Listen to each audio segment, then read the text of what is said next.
brought to you by V-Guard, co-powered by Sensodyne O Bhimal বলো কথা কেশরী। Associate sponsor UltraTech cement. উপনির্বাচনে নির্ঘণ্ট প্রকাশ হতেই তৎপরতা শাসক শিবিরে ময়দানে নেমে পড়েছেন খোদ তৃণমূল নেত্রী মমতা বন্দ্যোপাধ্যায়।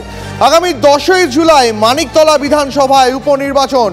সোমবারই কুণাল ঘোষ, অতীন ঘোষ, স্বপন সমাদ্দার, পরেশ পালকে নিয়ে কোর কমিটি তৈরি করে দেন মমতা বন্দ্যোপাধ্যায়।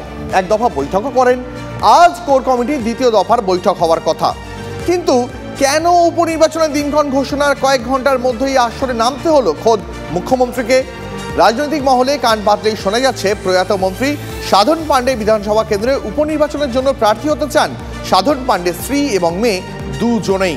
এবার কাকে টিকিট দেওয়া হবে তা নিয়ে যেমন বিবেচনা করবে কোর কমিটি, তেমনই উত্তর কলকাতায় লোকসভা ভোটের ফলাফল মাথায় রেখে পা ফেলতে চাইছে তৃণমূল কংগ্রেস।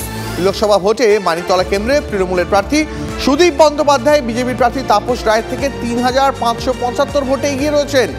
বেলেঘাটার বিধায়ক পরেশ পাল নিজের ওয়ার্ড ৩১ নম্বরে প্রায় ৭,০০০-এর কাছাকাছি ভোটে বিজেপির তুলনায় পিছিয়ে রয়েছেন। সেটাও একটা মাথা ব্যথার কারণ তৃণমূলের কাছে।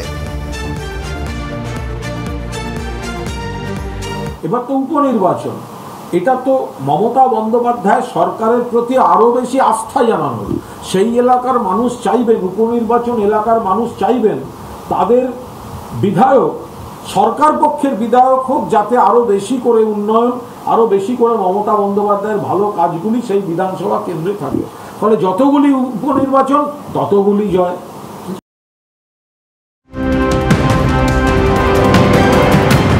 আর নজর রাখবো এই মুহূর্তে আরো একটি গুরুত্বপূর্ণ খবরে। লোকসভা ভোট শেষ হতেই রাজ্যের প্রশাসনিক কাজে গতি আনতে চাইছেন মুখ্যমন্ত্রী মমতা বন্দ্যোপাধ্যায়।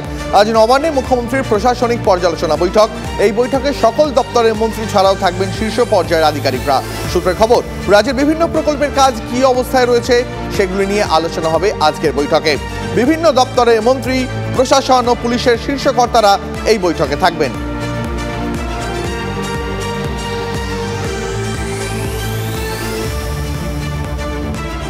গতকাল মন্ত্রিসভা দপ্তর বন্টন হয়েছে, এবার কাজে নেমে পড়লেন কেন্দ্রীয় মন্ত্রীরা। রেল মন্ত্রকে গিয়ে দায়িত্বভার গ্রহণ করলেন অশ্বিনী বৈষ্ণব। দপ্তরের আধিকারিকদের সঙ্গে তথ্য প্রযুক্তির সঙ্গে তিনি সামলাবেন সম্প্রচার মন্ত্রকও। বিদেশমন্ত্রী পদেই থাকছেন এস জয়শঙ্কর, তিনিও আজ সকালে বিদেশ মন্ত্রকে গিয়ে নিজের দায়িত্বভার বুঝে নিয়েছেন। বস্ত্র মন্ত্রকের দায়িত্ব পেয়েছেন গিরিরাজ সিং, তিনিও আজকে নিজের দপ্তরে গিয়ে দায়িত্ব বুঝে নিলেন। আপনারা দেখছেন সেই সব ছবি একসঙ্গে। অশ্বিনী বৈষ্ণব, জয়শঙ্কর, গিরিরাজ সিং, মনোহর লাল খট্টার প্রত্যেকে নিজের নিজের মন্ত্রকের দায়িত্ব আজ সকাল থেকেই বুঝে নিলেন। रेलवे को एक इसलिए फोकस पे रखा है प्रधानमंत्री जी ने, क्योंकि रेलवे साधारण नागरिकों की, आम नागरिकों की सवारी है और अपनी देश की अर्थव्यवस्था की एक बहुत मजबूत रीढ़ की हड्डी है। इसीलिए रेलवे पे बहुत फोकस है। मोदी जी का भावनात्मक संबंध है रेलवे के साथ। इसी विजन को, प्रधानमंत्री जी के इसी विजन को, जो पिछले 10 सालों में ट्रांसफॉर्मेटिव विजन रहा है, इसी विजन को आगे इम्प्लीमेंट करने की जिम्मेदारी दी है प्रधानमंत्री जी ने। मैं उनका आभारी हूँ। brought to you by V-Guard, co-powered by Sensodyne O Bhimal বলো কথা কেশরী। Associate sponsor UltraTech cement.